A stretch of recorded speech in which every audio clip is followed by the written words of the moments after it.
L'homme, depuis sa naissance, dépend uniquement de ses 5 sens.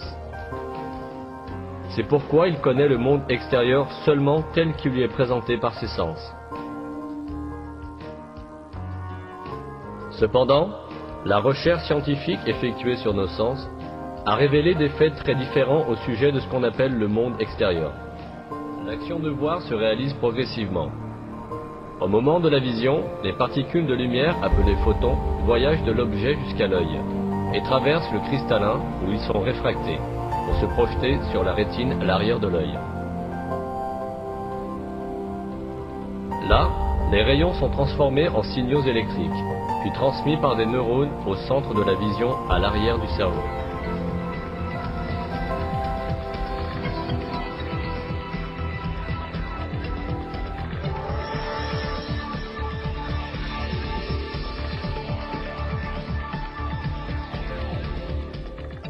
L'action de voir se déroule en réalité dans ce centre du cerveau.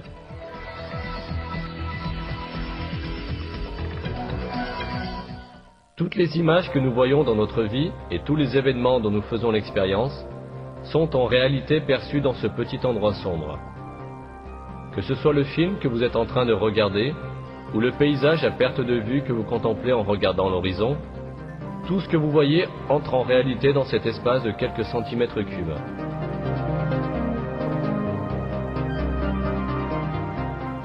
Réfléchissons attentivement à ces informations. Lorsque nous disons « nous voyons », ce que nous voyons, c'est en réalité l'effet que les rayons atteignant nos yeux produisent dans notre cerveau, lorsqu'ils sont convertis en signaux électriques.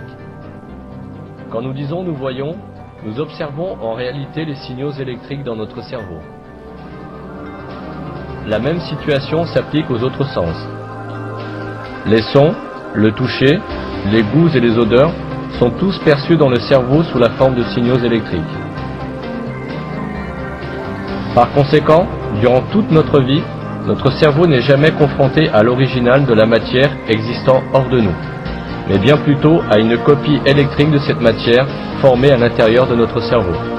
C'est là que nous tombons dans l'erreur de croire que ces copies sont des éléments de la matière réelle existant hors de nous.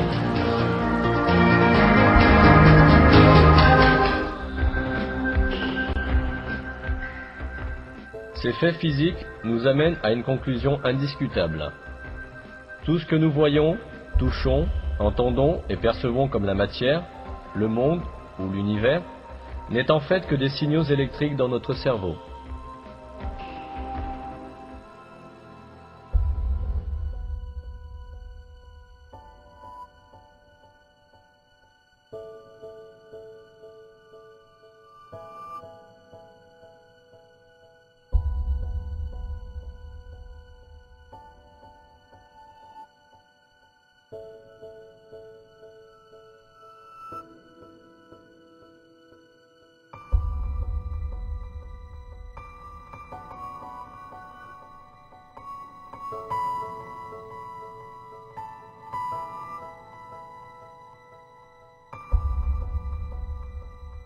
Ben d'accord, le cerveau il fonctionne presque plus, ou peut-être parce que vous ne mesurez pas tout, peut-être qu'il y a des activités résiduelles du cerveau qui font que la conscience est encore présente.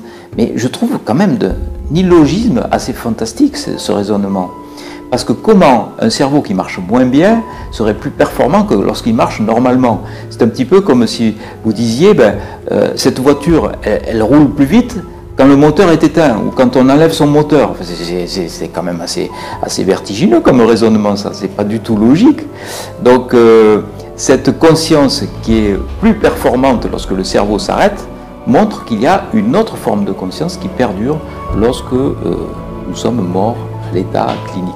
Docteur, à un moment donné, je me rappelle, vous avez mon foie sur votre main droite, vous l'avez passé sur votre main gauche et vous l'avez entaillé. Ah, il me dit, oui, c'est vrai, on te l'a raconté ça. Et j'ai dit, non, je l'ai vu. Comment tu l'as vu? Et oui, j'étais au-dessus, je vous ai vu faire. Je suis revenu à la charge quelques jours plus tard.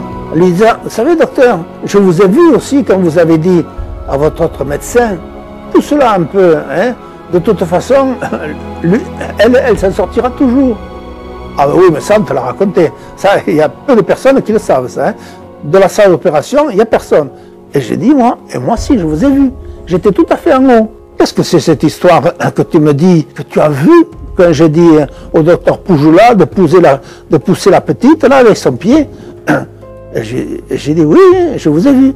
D'ailleurs, je l'ai dit, d'ailleurs, il y a une plaque sous la table d'opération.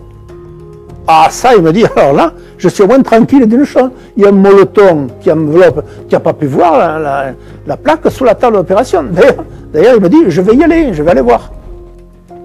Et il est parti voir sous la table d'opération.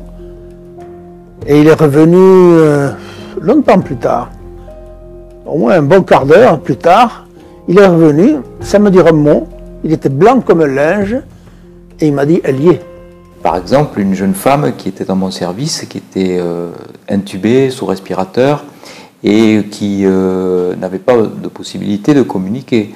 Elle était dans un coma profond, elle avait pris des barbituriques. Et une nuit où j'étais de garde, l'infirmière m'appelle et me dit « Docteur, venez vite, et il y a cette patiente qui est désature, ça veut dire qu'elle manque d'oxygène. » Donc je suis arrivé sur place et j'ai vu que cette patiente était très mal. Et un seul réflexe, aspirer la sonde d'intubation pour voir s'il n'y a pas un obstacle. L'infirmière me dit non, c'est pas la peine de faire ça. Je l'ai fait. J'avais aucune raison de douter d'elle. C'était une excellente infirmière. J'avais aucune raison d'insister. Et pourtant, je reçois une information. Il faut m'aspirer cette sonde, comme si on s'adressait à moi. Ça a insisté tellement dans mon esprit que je finis par me fâcher avec l'infirmière. J'ai dit non, il faut, je vous assure, il faut que je vérifie. Bon, elle était vexée et j'ai retiré un bouchon, donc la malade a été sauvée comme ça. Elle était totalement inconsciente au moment des faits. L'expérience se passe, je reviens la voir plus tard, bien plus tard. Elle était extubée, elle pouvait parler, et alors qu'au moment des faits, elle avait du sparadrap sur les yeux, elle me dit « Mais je vous reconnais, c'est vous qui m'avez sauvé la vie, docteur. Et je vous le disais de m'aspirer cette sonde, je vous le disais. » Donc elle me disait comment? Elle avait une sonde dans les cordes vocales qui empêchait de parler, elle ne pouvait pas me voir, donc c'est son esprit qui m'a, par télépathie, donné cette information. Il y a beaucoup de gens qui voient, qui ne disent pas, il y a beaucoup de gens qui entendent, enfin il y a beaucoup de gens qui ont des phénomènes paranormaux, parce que c'est comme ça qu'on appelle ça, qui ne parlent pas, qui n'osent pas, par peur du ridicule, voilà, uniquement. Puis on est en France on est très cartésien, hein. Donc on croit qu'à ce qu'on voit. Non, il y a plein de gens qui ont plein de phénomènes. Et si jamais vous en parlez avec eux, ben, hop, tout le monde, les langues se délient. Hein. Il y a plein de gens qui ont vu, qui ont entendu, mais à qui le dire? Moi, quand je suis né, que j'ai fait ça, j'en ai parlé, vous voyez, très peu. Hein. Puis après, j'ai vécu ça comme ça. Hein. Il n'y a que quand j'ai commencé à assumer à en parler, ben, le tri autour de vous, il se fait facilement. Hein. Il est gentil.